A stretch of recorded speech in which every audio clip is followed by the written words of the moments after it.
Sir నేను మొన్న video పెట్టాను సార్, మాకు అన్యాయం జరిగింది, మాకు న్యాయం చేయండి. వేమన సతీష్ గారు మా దగ్గర 7 కోట్లు డబ్బులు తీసుకొని టికెట్ ఇస్తానని చెప్పి మమ్మల్ని మోసం చేసి మా కాడ 7 కోట్లు డబ్బులు ఇప్పించుకున్నారు సార్.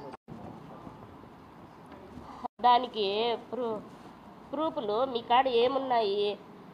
అందరూ ఎవరైనా ఇప్పించుకుంటారు సెలబ్రిటీ. ఇది ఎవరు సార్? మా ఇక్కడ వచ్చి మా ఇంటి ఆయన సార్, మా ఇంటి ఆయన పక్కన కూర్చోండేది సతీష్ గారు సార్. ఆ సార్ పక్కన కూర్చోండేది చూడండి సార్, అందరికీ తెలుసు, ఎంపీ గరికపాటి రామకృష్ణ సార్ గారు. చూడండి సార్, మేము ప్రూఫ్ లేనిది అనవసరంగా ఏమి మాట్లాడదు సార్. మమ్మల్ని నమ్మించి మోసం చేసి ప్రతి ఒక్కటి మమ్మల్ని అంతా ఈ సార్ గారు వచ్చి చంద్రబాబు నాయుడు సార్ గారికి ఎస్కర్ట్ పియోన్ చూడండి సార్, మాకు తెలుసు సార్. వీళ్ళు మమ్మల్ని ఎంతగా మోసం చేస్తున్నారో మీరే చూడండి సార్, మీరే చూసి ప్రతి ఒక్కటి మమ్మల్ని మా దగ్గర 7 కోట్ల డబ్బు ఎంత పక్క ప్రూఫ్లతో చూపిస్తాం. చూడండి సార్, మా ఇంటి దగ్గర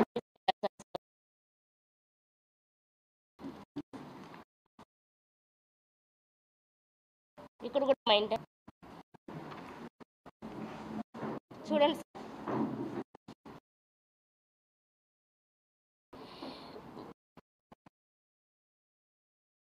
మీదకి వచ్చిందంటే అప్పటికి ఎంత అన్యాయం జరిగింటే రోడ్డు మీద మాట్లాడుతుంది. వాకిలు కూడా లేని స్థితిలో మమ్మల్ని వేమన సతీష్ గారు చేసినారంటే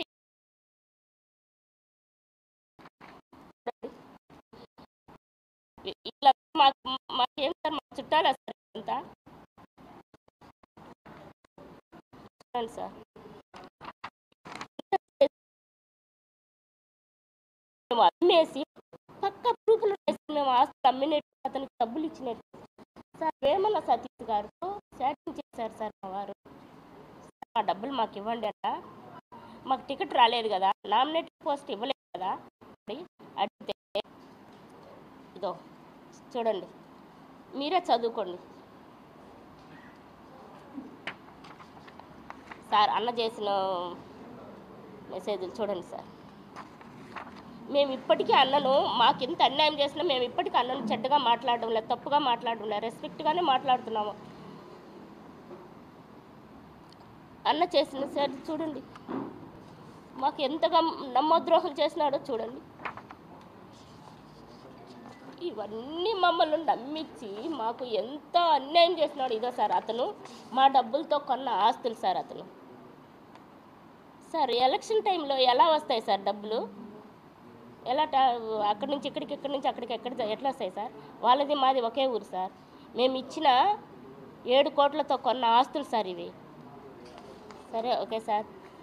ఎలక్షన్ ఆ రోజు జగన్ సార్ పార్టీ ఈయన అమర్నాథ్ రెడ్డి ఉన్నారు కదా సార్, అతనికి 5 కోట్లు డబ్బులు ఇచ్చి, మా డబ్బులు ఇచ్చి అతను ఆస్తి కొని అతనికి ఎలక్షన్కు సాయం చేసినారు సార్. మరి అది గుర్తించరా సార్ తెలుగుదేశం పార్టీ అధినేతలంతా కూడా? నేను జై భీమ్ భారత్ పార్టీలో నామినేషన్ వేసినానని ఒక చిన్న రూపు తీసుకొని ఇంతగా నన్ను టార్చర్ పెడుతున్నారే. నేను చేసింది, నాకు ద్రోహం జరిగింది కాబట్టి, నేను ఇవన్నీ చేసినా కూడా నాకు ఫలితం లేదు కాబట్టి నేను బాధపడి, నా మనసు ఎంతో బాధపడి నేను నామినేషన్ వేయడం జరిగింది. వేయలేదని చెప్పడంలా, వేసిన. చూడండి నేను చేసిన పనులు చూడండి సార్. చూడండి సార్, నేను చేసిన ప్రతి వర్క్ సార్ చూడండి.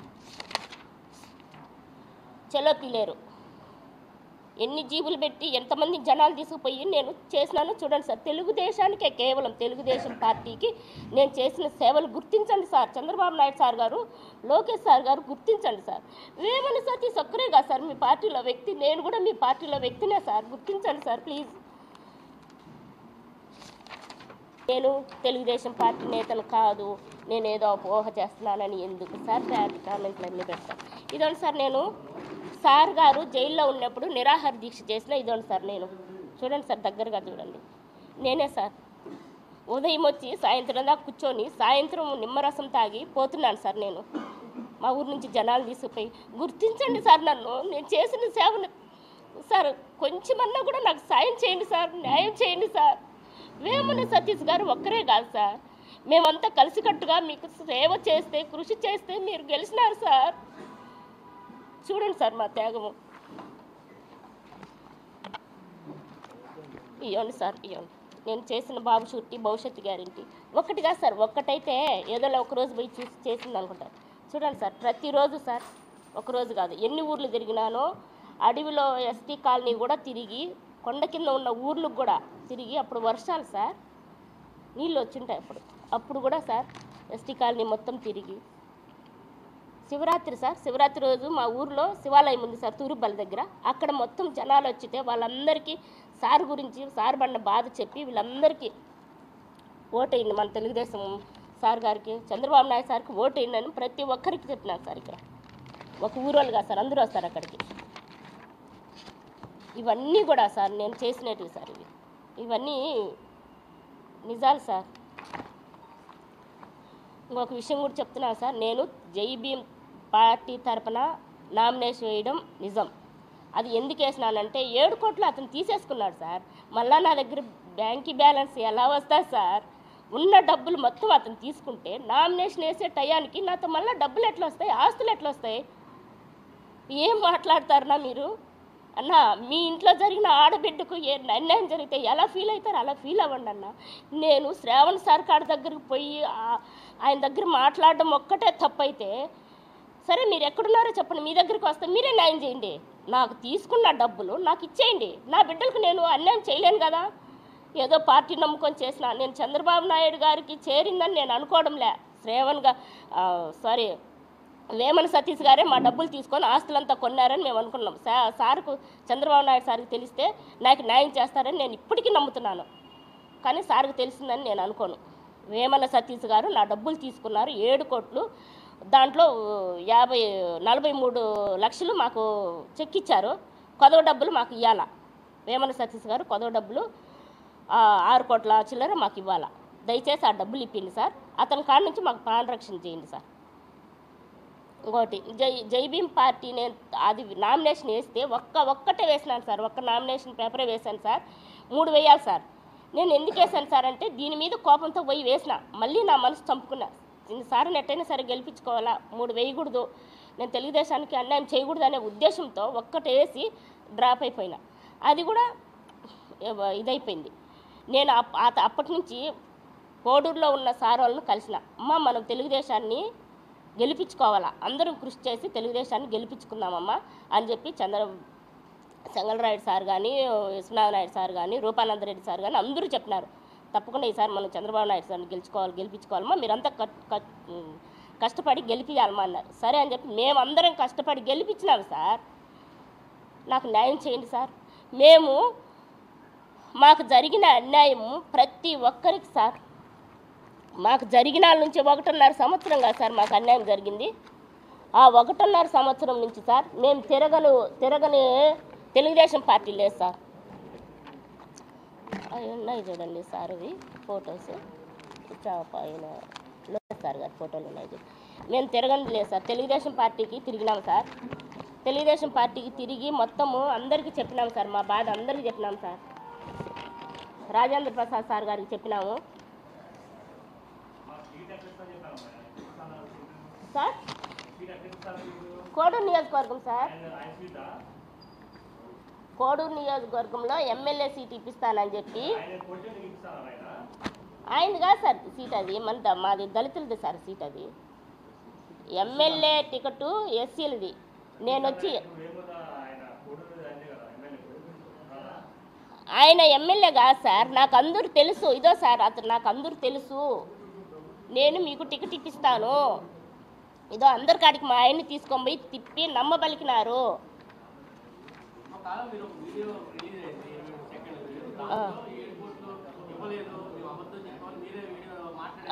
వినండి సార్, అది కూడా చెప్తాను వినండి సార్. మేము ఒక వీడియో చేశాను సార్, నీకు జరిగిన అన్యాయం ఇంతవరకు నేను అందరికీ చెప్తే ఎవరు పట్టించుకోలేదు సార్. లాస్ట్గా మేము రాజంపేటలో ఉన్న తెలుగుదేశం పార్టీ జగన్మోహన్ రాజు సార్ దగ్గరికి పోయినాం సార్. పోయి జగన్మోహన్ సార్ గారికి చెప్పినాం సార్ మా బాధ అంతా. చెప్తే అమ్మ మీకు అన్యాయం జరిగిందని నాకు కూడా తెలిసిందమ్మా, మీకు న్యాయం జరగాలంటే ఒక చిన్న లెటర్ ఇవ్వండి అమ్మా, నేను అది సార్కి ఇస్తాను, మిమ్మల్ని పిలిపించి సెటిల్ చేస్తారు, న్యాయం చేస్తారని చెప్పినారు సార్. ఎవరు? జగన్మోహన్ సార్ గారు. సరే అని చెప్పి మేము అక్కడి నుంచి సార్కి చెప్పి సార్తో భంగపడుకొని చెప్పుకొని మేము దిగి వస్తూ ఉంటే అప్పుడు అక్కడ ఉన్న వాళ్ళ అన్నోళ్ళు, నాకు సరిగ్గా తెలియదు, ఆ అన్నోళ్ళు వండుకొని ఏం మాట్లాడినారు, ఏం చెప్పినారు సార్ అంటే ఇట్లా ఒక లెటర్ ఇమ్మన్నారన్న అని చెప్పిన. అమ్మ లెటర్ అయితే చదవరా టైం ఉంటుంది ఉండదు, ఒక చిన్న వీడియో చేసి పంపిండమ్మా అని చెప్పినారు సార్.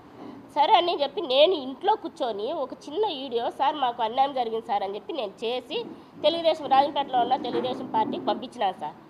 అది పంపించిన తర్వాత మరి అది సతీష్ గారికి చేరిందో మరి ఎట్లా చేరిందో తెలియదు, కానీ అప్పటి నుంచి మాకు టార్చర్ మొదలైంది సార్. పోలీసు వాళ్ళు ఫోన్ చేసి మీరు వేమన సతీష్ గారికి 7 కోట్లు ఇచ్చినామని చెప్తారా, మీరు పోలీస్ స్టేషన్కి రండి మాట్లాడాలని మమ్మల్ని బెదిరింపు కాల్సి వచ్చినాయి సార్. అప్పుడు మేము సరే అని చంద్రబాబు నాయుడు సార్ చెప్పుకుందామని చెప్పి మేము విజయవాడకు వచ్చాం సార్. విజయవాడకు వచ్చి చంద్రబాబు నాయుడు సార్ పార్టీ రాత్రి అక్కడ ఉండి పొద్దున్నే సార్ ఆఫీస్కి పోతూ ఉంటే మధ్యదారిలో మా ఫోను ట్రాప్ చేసి మధ్యదారిలో మమ్మల్ని అటాక్ చేసి నేను నా కొడుకు నా మనవడు నలుగురు ఉన్నాం సార్. మా ఇంటి ఆయన నలుగురు మా కారులో ఉన్నాం సార్. మా ముందు కారు రానిచ్చి మమ్మల్ని అంతా తీసుకెళ్ళి తెలుగుదేశం పార్టీకి ఆపోజిట్లో అక్కడలే ఆ లొకేషన్లోనే తీసుకెళ్ళి కావాలంటే సార్ మీకు అధికారం ఉంది కాబట్టి ఆ సీసీ కెమెరాలు కూడా తీసి చూడండి సార్. నాకు అక్కడ నన్ను వాళ్ళు పెట్టిన చిత్రం సార్. నన్ను ఏ విధంగా పోలీసు వాళ్ళు పట్టుకొని ఎంత దారుణంగా నన్ను మగవాళ్ళు ఎంత దారుణంగా నన్ను ఒక ఆడకూతుర్ని పట్టుకొని కారులో వేసుకోమన్నారు, అది కూడా మీరు చూడండి సార్. బయటికి తీయద్దులేండి సార్, మీరు సీక్రెట్గా చూడండి సార్. చంద్రబాబు నాయుడు సార్ గారికి చెప్తున్నాను. మమ్మల్ని ఆ విధంగా పట్టుకొని మమ్మల్ని బంధించేసి నన్ను నా కారులో మా ఇంటి ఆయన వాళ్ళ కారులో ఎక్కించుకొని నా బిడ్డలు ఎట్టపోయినారో తెలియదు. మేము అడిగితే మీ పిల్లలు ఉన్నారులే, ఫోన్ చేపిస్తాం. అప్పుడు మేమేమనుకున్నాం నా పిల్లలు కూడా వాళ్ళ కస్టడీలో ఉన్నారేమో, వాళ్ళని కూడా ఏదో చంపేస్తారనే ఉద్దేశంతో వాళ్ళు చెప్పిన మాట ప్రతి ఒక్కటి చేశాం సార్. సరే అని మమ్మల్ని తీసుకెళ్ళి రాజంపేటే కదా సార్, అది రాజంపేటలోనే కదా సార్ కేసు పెట్టింది, రాజంపేటకి తీసుకెళ్ళాలి కదా సార్. నేరుగా రాజంపేట నుంచి అక్కడికి పోయిన తర్వాత అక్కడ ఎస్ఐ దిగేసి సిఐ సార్ ఎక్కినారు, నాగార్జున సార్ గారు ఎక్కినారు.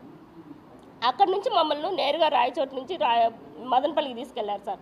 రాత్రి 2 గంటలు అయింది సార్ మమ్మల్ని అక్కడికి తీసుకొని పోయిన తర్వాత వాళ్ళతో ఫోన్లు చేపించి ఆయన ఎవరో పెద్ద ఆఫీసర్ అంట సార్, పోలీస్ ఆఫీసర్ అంట, వేమన సతీష్ గారు మామంట, పేరు అంతగా తర్వాత చెప్తాను, ఇప్పుడు పెద్దోళ్ళు కదా చెప్తే ఏమో. ఆయన మాకు ఫోన్లు చేసి బూతులు తిట్టినారు సార్. బూతులు కులం పేరుతో దూషించి బూతులు మాట్లాడినారు సార్. ఆయన మాట్లాడిన తర్వాత మళ్ళీ వేమన సతీష్ గారు కూడా ఫోన్ చేసి డబ్బులు ఇచ్చినా అని చెప్తావా, నీకు రాజకీయం అవసరమా, అది ఇదని బూతులు కులం పేరుతో దూషించి మాట్లాడినారు సార్. సరే అనేసి మా బిడ్డలు వాళ్ళ కస్టడీలో ఉన్నారనే భ్రమలోనే ఉన్నాము సార్ అప్పుడు దాకా కూడా. అంటే మా సెల్లులు అంతా వాళ్ళు శోధనం చేసుకున్నారు సార్, వాళ్ళు తీసేసుకున్నారు. నాది మా ఇంటి అయింది, నా కొడుకుది మొత్తం సెల్లు వాళ్ళు తీసేసుకున్నారు సార్. చిన్న పిల్లడు సార్, ఈడుండదు చూడ ఆయన కాడ చిన్న పిల్లోడు సార్, వాడిని కూడా ఏం చేస్తారో అని చెప్పి భయపడి సార్ మేము వాళ్ళు ఏది చెప్తే అది చేసినాం సార్. మమ్మల్ని తీసుకెళ్ళి మీరు మర్యాదగా వేమన సతీష్ గారిని మాకు బాకీ లేదని చెప్తే మిమ్మల్ని వదులుతాను, లేకపోతే ఫ్యామిలీని లేపేస్తాం, ఏం తమాషలు పడుతున్నారు అది ఇదని మమ్మల్ని బండబూతులు మాట్లాడినారు. సరే సార్ మేము మా బిడ్డల ప్రాణాలతో ఉంటే చాలనే ఉద్దేశంతో సరే మీరు ఏం చెప్తారో చెప్పండి సార్, అదే చెప్తానని చెప్పి చూశారు సార్. అక్కడ అవతారం చూశారు సార్. మమ్మల్ని ఆ స్థితిలో మమ్మల్ని ఏ విధంగా చూసినారు సార్. నన్ను నా భర్తని మేము అక్కడ ఎలా ఉన్నామో చూసినారు సార్. ఆ లొకేషన్ మీరంతా కూడా వస్తే నేను ఆ లొకేషన్ చూపిస్తాను సార్. నేను ఏ పరిస్థితిలో ఆ విషయం చెప్పినానో మీరే దాన్ని నిర్ధారణ చేద్దరు. ఏ డేట్లో చెప్పినానో 26వ తేదీ నేను సెల్ఫీ వీడియో మాట్లాడినా. 28వ తేదీ మమ్మల్ని మధ్యాహ్నం 12 గంటలకు తీసుకెళ్లారు. 29వ తేదీ మా సారు అదే లాయర్ గారు హైకోర్టు సారు శ్రావణ్ సారు హైకోర్టులో కేసు పెట్టారు. వాళ్ళ మీద కేసు పెట్టినారు. ఇది సార్ మా ఫ్యామిలీ ఇది. మా బాబు మేము ముగ్గురము, మా బాబు మేము 4 కారులో ఉన్నాం సార్. ఈ పిల్లోడు మా బాబు ఎట్లా పోయినారు సార్. మేమేమనుకుంటున్నాం అంటే వాడు నా కొడుకు ఇద్దరు వాళ్ళ కస్టడీలో ఉన్నారనే ఆలోచనతో వాళ్ళు చెప్పిన ప్రతిదీ చేశాం సార్. వాళ్ళు ఇట్లా మాట్లాడమంటే అట్టే మాట్లాడండి. వాళ్ళ బినామీ చంద్రబాబు నాయుడు అని ఉంటే అతని మీద చెప్పండి, అతని మీద చెప్తే నీ 7 కోట్లు నేను ఇచ్చేస్తా, నాకు బ్యాడ్ నేమ్ ఉండదు. అని చెప్తున్నారు సార్. సరే వాళ్ళు మనకి ఏం కావాలా, మన డబ్బులు మనకు కావాలనే ఉద్దేశంతో వాళ్ళు ఏం చెప్తే అది చేసినా సార్. అంతేగాని నేను ఇప్పుడొక మాట అప్పుడొక మాట చెప్పలేదు సార్. నాకు జరిగిన అన్యాయాన్ని మీరు నిజంగా పరిశీలించి నిజాలు తెలుసుకొని మా ఆస్తులు ఎన్ని ఆస్తులు ఉన్నాయో, మా పెద్దోళ్ళు సంపాదించిన ఆస్తులు సార్, మేము కాదు అది, ఎన్ని ఆస్తులు ఉన్నాయో, అమ్ముకున్నారా లేదా, వీళ్ళకి ఎన్ని కోట్లు వచ్చినాయి, ఎన్ని కోట్లు వీళ్ళు అప్పులు చేస్తున్నారు అన్నీ పరిశీలించండి సార్. నాకు న్యాయం చేయండి సార్. మమ్మల్ని జైల్లో పెట్టి మా ఇంటాయన, ఇప్పుడు సార్ మా ఇంటాయన కాదు సార్ కేసు పెట్టింది, నా మీద కాదు సార్ కేసు పెట్టింది. మరి నన్ను ఎందుకు తీసుకెళ్ళినారు సార్? ఆడకూతురు రాజంపేటలో దిగిపోయింది సార్ పోలీస్ ఎస్ఐ ఆమె రాజంపేటలో దిగిపోయింది సార్. రాజంపేట నుంచి నన్ను ఒక్కదాన్ని ఆడకూతురుని, నా మీద కేసు లేదు కదా సార్. ఎందుకు తీసుకెళ్ళినారు సార్ నన్ను? మదనపల్లికి ఎందుకు తీసుకెళ్ళినారు సార్? అంటే నా మీద దొంగగా వీడియో మాట్లాడించుకోవడానికా సార్? చెప్పండి సార్, నాకు కూడా న్యాయం చేయాలి సార్ మీరు. ఇవన్నీ సార్ మేము అమ్మిన ఆస్తినే మమ్మల్ని కిడ్నాప్ చేసి తీసుకుపోయి సార్ కానీ జోక్యం చేసుకోమంటే మమ్మల్ని అక్కడే చంపేసింది సార్. ఫ్యామిలీని మొత్తాన్ని లేపేస్తానని ముందే బెదిరించినారు కదా సార్, చంపేసింది సార్. మా సార్ హైకోర్టులో వాళ్ళపైన కేసు వేసేలేకే, సిఐ పైన కేసు వేసేలేకే మమ్మల్ని ప్రాణాలతో వదిలినారు సార్. లేకపోతే మా పరిస్థితి ఎలా ఉండిండో దేవుడికే తెలుసు సార్. అంటే అంతా అయిపోయినాక, చచ్చిపోయినాక ఈ భక్షణానికి ఎరిసి నేను ఇంత వీడియో చేసి ఇంత కష్టపడి నా బాధ అంతా చెప్పుకుంటుంటే ఒక్కొక్కరు మాట్లాడుతుంటే సార్ చనిపోవాలనిపిస్తుంది సార్. ఆస్తులు పోగొట్టుకొని ఊరు తిరిగి తెలుగుదేశాన్ని గెలిపించుకొని ఈరోజు మళ్ళీ నేను వీడియో నాకు అన్యాయం జరిగింది అన్నలారా నాకు సాయం చేయండి అని ప్రతి ఒక్కరిని అడిగితే ఏదో శ్రావణ్ సార్ను ఒకరిని వెనకబెట్టుకున్నానని. మీ పార్టీలు సార్, మీకు పార్టీలు ఎన్నైనా ఉండండి సార్, ఉండండి సార్. జైభీం పార్టీ ఉండండి, తెలుగుదేశం ఉండండి, జగన్ పార్టీ ఉండండి, జనసేన ఏ పార్టీ అన్నా ఉండండి సార్. ఆడబిడ్డను సార్ నేను, నాకు న్యాయం చేయండి సార్, న్యాయం చేయండి. ఆయనకు వేమన సతీష్ అన్నకు కూడా ఇదే విధంగా భంగపడి కాళ్ళు పట్టుకొని కూడా భంగపడినాం అన్నని. నేను నా కొడుకు పోయి కూడా భంగపడినాం. వాళ్ళ ఇంట్లో వీడియోలు చూడండి సార్, మా డబ్బులు తీసుకుపోయి వాళ్ళ ఇంట్లో పెట్టుకున్న వీడియోలు చూడండి సార్. నేను నా కొడుకు పోయి డబ్బులు అడిగినా వాళ్ళ ఇంట్లో వీడియోలు చూడండి సార్. వీడియోలు చూడు. మా ఇంటికి కూడా అతను భోజనానికి వచ్చినాడు సార్, టిఫిన్కు ఉదయం. ఎందుకు వచ్చినాడు సార్? మాకంత సీన్ లేదు కదా, మా ఇంటికి టిఫిన్కి ఎందుకు వచ్చినారు అది వీడియో కూడా మాతో ఉన్నాయి. సమయం వచ్చినప్పుడు ఆ వీడియో కూడా పెడతా. అడగండి వేమన సతీష్ గారిని, ఏమయ్యా వాళ్ళ ఇంటికి టిఫిన్కి పోయినారా మీరని అడగండి. ఎందుకు వచ్చినారు సార్ మా ఇంటికి? చెప్పండి సార్, అడగండి సార్. వంశీ సార్ గారు అడగండి సార్. అతను కూడా డిబేట్లో కూర్చొని పెట్టండి, నన్ను పిలిచండి, నేను వస్తాను, ముఖాముఖిగా మాట్లాడదాము. నాకు అన్యాయం జరిగితే నాకు న్యాయం చేయండి, అతనికి అన్యాయం జరిగితే అతనికి న్యాయం చేయండి. ఎవరికైతే అన్యాయం జరిగిందో వాళ్ళకి న్యాయం చేయండి సార్. నిజాలు తెలుసుకోండి సార్. మా ఆస్తులన్నీ కూడా మేము మీకు ఎదురుగా పెడతాను సార్, పరిశీలించండి. అతని ఆస్తులు కొన్నాడు కదా, అది కూడా పరిశీలించండి. నాకు నా కుటుంబానికి ప్రాణరక్షణ కల్పించి మా డబ్బులు మాకు ఇప్పిస్తే చాలు సార్. మాకు ఇంకేం అవసరం లేదు సార్. ఏ పార్టీ ఎట్టపోయినా మాకు సంబంధం లేదు సార్. మేము బుద్ధి వచ్చింది సార్. ఏ పార్టీకి వాళ్ళకి పోము, మేము ఏ పార్టీకి సపోర్ట్ చేయం సార్. ఇదొక్కసారికి నాకు సాయం చేయండి సార్ ప్లీజ్. లేదా నాకు ఏమి సాయం అందకపోతే ఎందుకు ఈరోజు నా పైన చేస్తున్న ఆరోపణలు అన్నీ కూడా విని విసిగిపోయి ఈ బ్రతుకొద్దురా, చచ్చిపోతే బాగుంటుంది, డబ్బులు పోయింది కాక మళ్ళీ నడు రోడ్డు ఎక్కి ఏం బతుకురా ఈ బతుకు అనిపిస్తుంది సార్. చంద్రబాబు నాయుడు సార్ గారు, లోకేష్ సార్ గారు, పవన్ కళ్యాణ్ సార్ గారు ఏం చెప్తున్నారు సార్? ఆడబిడ్డ కన్నీళ్ళు పెడితే అన్నొస్తున్నాడు, అన్నున్నాడు అని చెప్పి భరోసా ఇచ్చారు కదా సార్. నాకు అన్న కావాలి సార్. జనసేన పవన్ కళ్యాణ్ సార్, నేను కూడా మీకు ఒక ఆడబిడ్డను సార్. లోకేష్ సార్ గారు, నేను కూడా మీకు ఒక ఆడబిడ్డను సార్. నాకు కూడా అన్యాయం జరిగింది సార్. నేను కూడా మీ పార్టీకి అగ్గుసాట్లు పడ్డాను సార్. ఆస్తులన్నీ పోగొట్టుకొని నన్ను రోడ్లో నిలబడినాను సార్. ఏ దిక్కు తోచక ఒకసారి చెప్తున్నాను, నా దగ్గరికి వస్తే నేను సాయం చేస్తాను.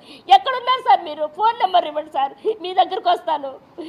ఆయన ఎవరో రామచంద్ర సార్ అంట, మీ దగ్గరికి వస్తా సార్. నాకు న్యాయం చేయండి, నా ఫ్యామిలీని కాపాడండి సార్. అన్యాయం జరిగిన ఫ్యామిలీని రక్షించండి సార్ ప్లీజ్. మీరు ఎవరు ఎక్కడున్నారో మాకు తెలియదు కదా సార్. ఈసారి కూడా మాకు ఎలా తెలుసు అంటే ఆయన పార్టీ తరపున నేను పోటీ చేశాను కాబట్టి. Do you wish to move your data science career abroad? Having a global outlook and getting exposure can help you stand out from the crowd. It can also help you advance your employment opportunities at companies like those based out of Silicon Valley. We are organizing a Scalar Masterclass that can help you understand the recruitment process of top tech companies outside India. This session will also help you build a strong portfolio of projects based on your educational background and prior experiences in order to improve your chances of landing a job outside India. Click on the link below to register now. Koduru నియోజకవర్గం మొత్తం అడగండి sir, నాకు అన్యాయం జరిగిందా లేదా అని తెలుసుకోండి sir. Please తెలుసుకొని నాకు న్యాయం చేయండి సార్. మీకు దండం పెట్టి చెప్తున్నా సార్, మీ కాళ్ళు పట్టుకొని చెప్తున్నా sir. Sir Pawan Kalyan sir గారు పార్టీ గురించి ఆలోచించొద్దు సార్, నాకు న్యాయం చేయండి సార్, నాకు నా బిడ్డలకు న్యాయం చేయండి సార్. మీరు మాకు న్యాయం చేయకపోతే నాకు చావేశారు సార్. దయచేసి నా కుటుంబాన్ని కాపాడండి సార్. వేమన సతీష్ బారి నుండి నా కుటుంబాన్ని కాపాడి ఆయన మాకు ఇవ్వాల్సిన 6 కోట్ల చిల్లర మాకు ఇప్పింది సార్. ప్లీజ్, మాకు ఒకరు సొమ్ము వద్దు, మా సొమ్ము మాకు వస్తే చాలు. ఇది జరగకపోతే నా ప్రాణాలే ఇంకా గాల్లో కలిసిపోతే అప్పుడు నా డబ్బులతో వేమన సతీష్ గారు ఎంజాయ్ చేయండి సార్, బాగా ఎంజాయ్ చేయండి. ఇప్పుడు చేస్తున్నారు కదా, అదేవిధంగా ఇంక నేను చచ్చిపోతే మిమ్మల్ని అడిగే వాళ్ళు ఉండరు. బాగా ఎంజాయ్ చేయండి సార్. ఈ విధంగా ఇంక నేనేమి ఆ సార్ చెప్తున్నారు తెలుగుదేశానికి అడిగి పోవచ్చు కదా, తెలుగుదేశం కాపాడదా, తెలుగుదేశం దగ్గరకు వచ్చినావా అని చెప్తున్నారు. ఇదేందో చెప్పండి సార్. ఇది లోకేష్ సార్ గారికి అడిగిపోయినా సార్ మేము. ఇదో సార్ ఇది ఇచ్చినా కదా సార్, నేను ఫైల్ ఎల్లో కలర్లో ఉన్నది కదా సార్ దగ్గర ఫైల్ సార్. ఇది మా ప్రాబ్లమ్స్ అన్నీ ఉన్నాయి సార్ ఈ ఫైల్లో.